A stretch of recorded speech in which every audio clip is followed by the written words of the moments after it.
Salut, tu n'arrives pas à t'organiser pour le sport ou tu penses que faire 3 séances de sport dans ta semaine est impossible pour toi avec ton emploi du temps, alors cette vidéo est faite pour toi.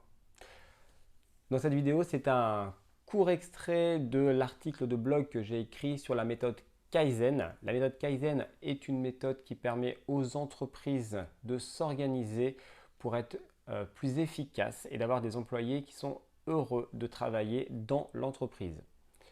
Moi, je m'appelle Alexandre, j'aide les gens à vivre mieux grâce au sport avec le blog Mon Défi Sport.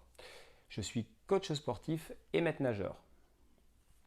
Alors, je vais juste prendre en note l'article de blog, comme ça tu vas me voir un petit peu lire ce qui va se passer. Mais si tu veux, toi, savoir un peu plus sur la méthode Kaizen, je t'invite à aller voir la page mondéfisport.com.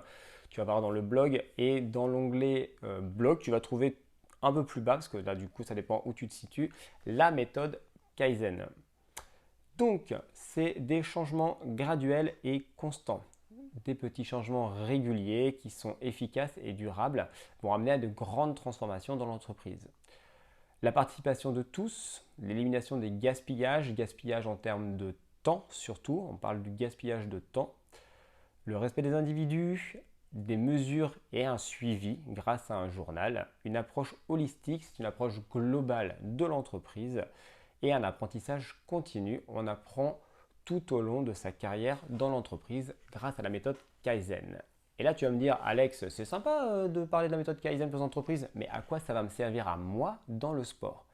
Eh bien, nous, on va utiliser les mêmes domaines de compétences de la méthode Kaizen pour les entreprises adaptés pour le sport et ton organisation personnelle.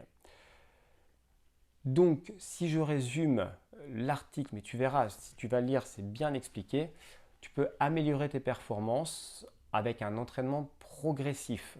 Au lieu de pousser ton corps au maximum tout de suite et après arrêter le sport parce que c'est trop fatigant, tu vas progressivement amener un entraînement en allant petit pas par petit pas vers un entraînement un peu plus fort et intensif. Ensuite, on va analyser tes données, c'est-à-dire que quand tu vas noter ce que tu as fait dans ta séance de départ, ce que l'on appelle une séance de référence, tu vas pouvoir voir en notant progressivement tes performances, de où tu es parti et où tu arrives et voir la progression. C'est important de noter un suivi parce que souvent on oublie de où on part. Ensuite, il va falloir gérer ta récupération. Et pour ça, il faut le bien-être, comme le bien-être en entreprise, du sommeil, une bonne nutrition et avoir des bonnes méthodes de récupération, avec notamment des étirements. Et ensuite, on prend une vision holistique, une vision globale de ton entraînement. Et là, tout ce qui va être méditation, visualisation de tes objectifs va être très important et d'avoir des objectifs qui seront à court terme et à long terme de façon à avoir une motivation durable pour avoir, tiens, j'ai atteint mon premier objectif à court terme et mon prochain objectif est celui-là.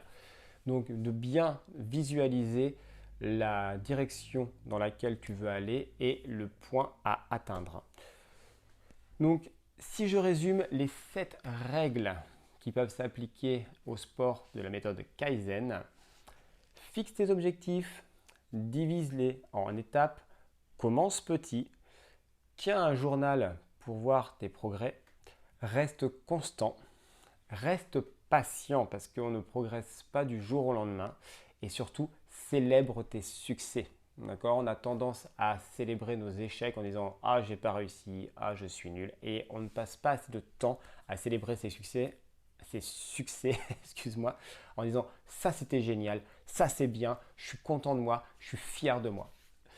Voilà, un résumé de la méthode Kaizen de l'article du blog. J'espère que ça te permet toi d'avoir une vision un petit peu différente sur l'organisation de tes séances. Surtout, reste patient, reste motivé et reste constant. N'oublie pas de t'abonner à la chaîne YouTube pour avoir plus de conseils. Va également t'abonner à la newsletter parce qu'il y a plein de surprises qui arrivent sur le blog Mon Défi Sport. Et puis, n'hésite pas à me contacter s'il y a besoin, soit dans un commentaire, soit par mail, et je répondrai à toutes tes questions.